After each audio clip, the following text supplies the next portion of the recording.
diweddar, mae yna wedi bod lot o sôn am caffi newydd yng Nghaerdydd sydd yn rhoi brecwast llawn mewn jar.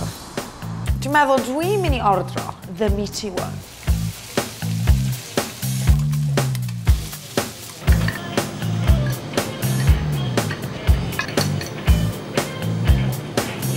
Chi eisiau fi wneud impression o scramier? Smash o fe, wedyn mynd i'r gym yn trial. Diolch am ffyc o fitness fi lan. Logistically. Okay. Mae'n blashin really nice. Oh, mae'n sausage. Surprise sausage. Mae'n eitha awkward i ceisio bwyta. Y syniad yw, da chi gallu bwyta on the move. Mae hwn wedi rhoi syniad i fi. Be arall gallai rhoi mewn jar? Beth am te prynhawn? Afternoon tea. Don't mind if I do. Dechrau bant gyda good base o brechdana. O, eclair.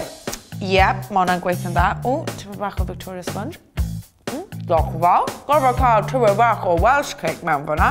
Ydych rhaid yn French fancies? Te! Waw. Dwi'n mor proud o fy hun fan hyn. Afternoon tea. Mewn jar. Yn lle cael kebab ar diwedd y nos, beth am cario ein gyrchu mewn jar? Yum, yum, yum. O, reit te.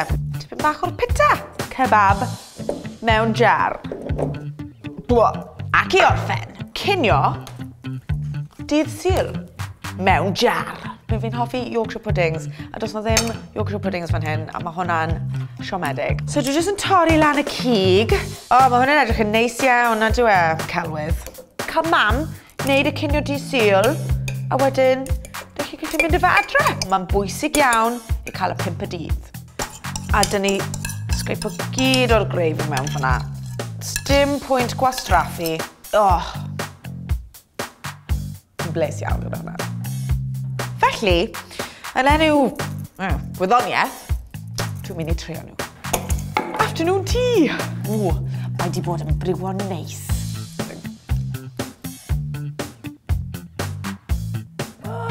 Angen tipyn o llaeth, falle un mas o deg. Syniad pwy oedd hwn? Mae hwn yn kebab o ddoi. Oh my god, fe'n clysau kebabs. Mae hwnna'n gweithio'n okay, achos mae gyd o'r ingredients yn sych. 3 mas o 10. Cinio dydd Sul. O, mae hwnna'n gwynt yn okay, actually. Mae hwnna'n alright. Mae'r cig yn blasu'n ffain. Mae'r stuffing fyna, gyd mae fe angen yw Yorkshire pudding.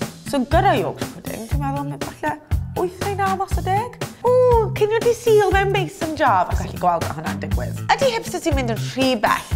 Yr ateb yw, ydyn.